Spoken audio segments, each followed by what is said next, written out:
Good morning, friends. I am Miss Molly from Saxonburg Memorial Church, and welcome to Story Time. Today I am sitting on my back deck at my house, and we are going to be reading a story about a garden. So I thought that it would be nice to be outside with a nice big tree behind me. It's just starting to get its leaves, so that is nice signs of summer coming. Yes. So today's story is called A Garden and a Promise. And this is an Arch book. And I stopped at my parents' house last night to get some more books.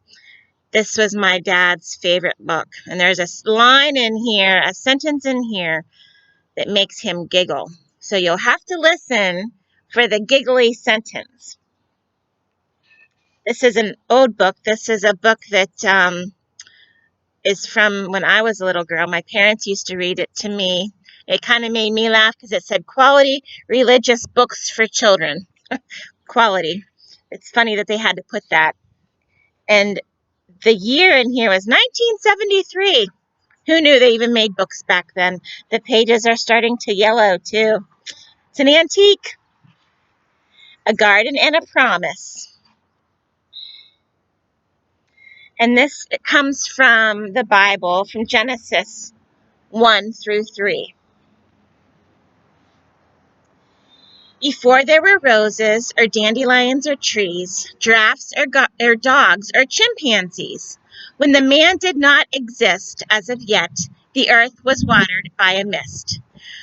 God took some specks of dust and found, just laying there upon the ground. He shaped the dust and formed a man and breathed into his nose, and then the man could walk and talk and sing, for he was now a living thing.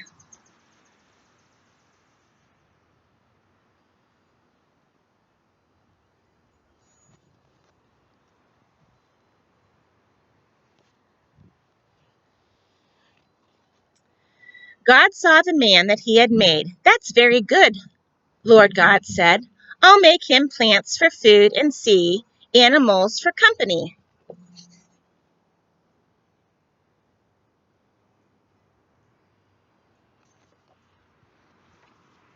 Then God told the man, every plant in view I give to you to be food for you, except the tree of knowledge of good and evil. That one's not for food. So the man ate the fruit from the trees, from the rest of the trees, and lived quite contently.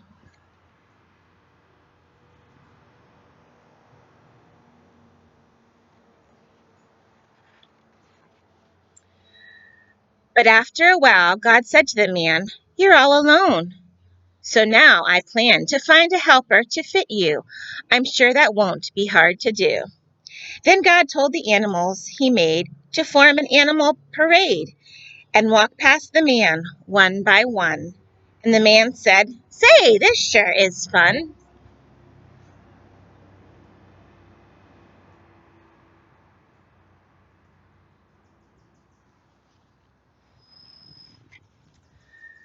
Look at that animal hopping by. I really couldn't tell you why. I want to call it What Do I Do? But it looks to me like a kangaroo.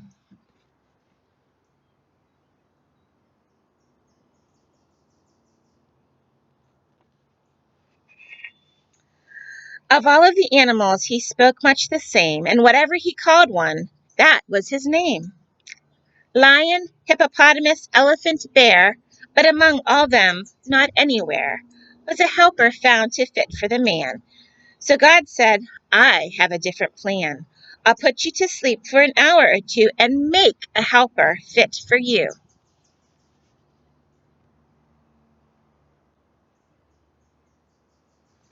I wonder how he came up with the name hippopotamus. Then God made a woman from the rib he'd taken from the man. And when the man awakened, the man looked at her and said, finally, I have a helper fit for me. I'll call her woman, for she alone is flesh of my flesh and bone of my bone.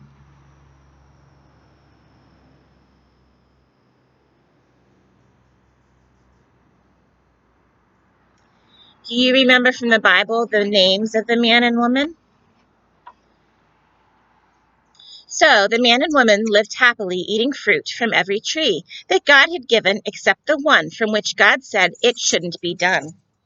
Then one day the woman was walking alone among the trees, and she heard the drone of the voice of the snake saying, "Did God really say you shouldn't eat the fruit?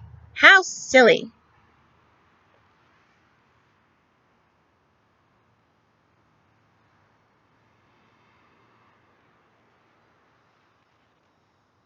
This could lead to trouble. "We may eat it all," the woman said. And then she added with a nod of her head, "We may eat all the trees except one. Of the tree in the center, we must eat none, or we'll surely die." So God said, and we sure didn't want to end up dead.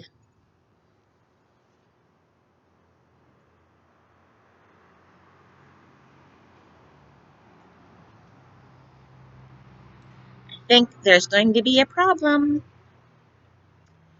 "You will not die," the snake replied.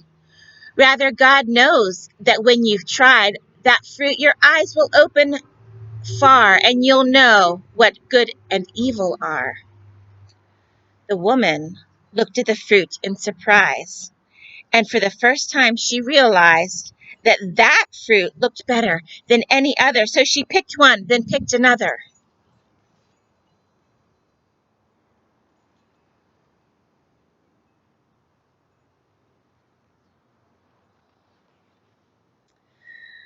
The one she ate, the other she shared with the man. Very soon they became quite scared, for the fruit indeed had made them wise to good and evil. It opened their eyes, and soon they began to feel quite bad and ashamed of the bodies that they had. So, since they didn't have cloth or leather, they gathered some fig leaves and sewed them together.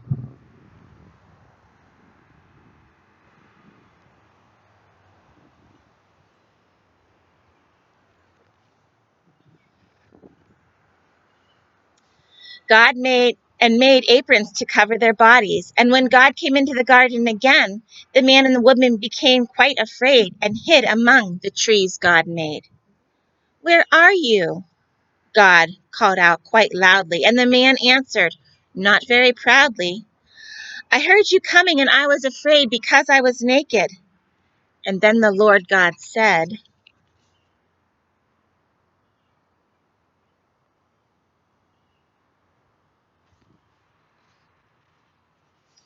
"Who told you you were naked? And why have you hid? Have you eaten the fruit that I forbid?" The man replied, "The woman brought me the fruit." The woman said, "It wasn't my fault. It was the snake who made me do it. For goodness sake."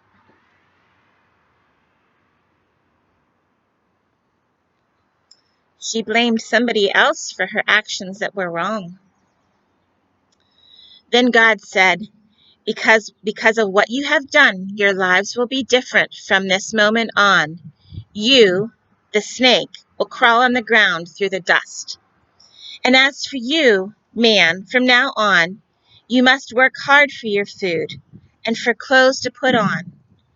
Then to the woman, God said, "Because what you have done, you will have pain and sorrow too. But one day I'll promise I'll rescue you from sin and death, so you will never need to fear, for I will always be with you year after year."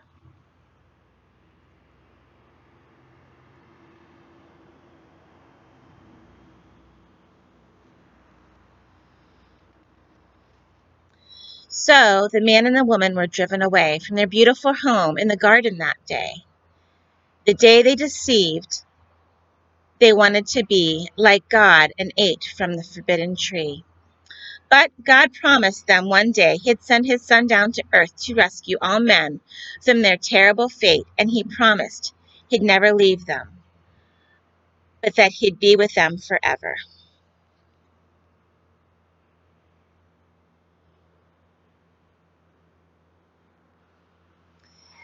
And that's the end of the story. A garden and a promise. Do you remember the names of the man and the woman that were in this story? Do you remember their names? Yes, Adam and Eve. Adam and Eve. And do you remember who that terrible snake was? Yeah, the snake was Satan. He makes evil in our lives. Yeah, he makes us do sometimes things that we don't want. And what's that called? That's called sin. But God said is going to send somebody. And who was that he sent? He sent his son Jesus. Yeah, he sent his son Jesus for each one of us to rescue us from sin. So I liked this book today. It was about Adam and Eve in the Garden of Eden and how their mistake changed our lives forever. But that is part of the good promise that God gives us.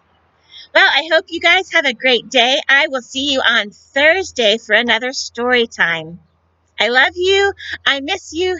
Talk to you then. Bye-bye.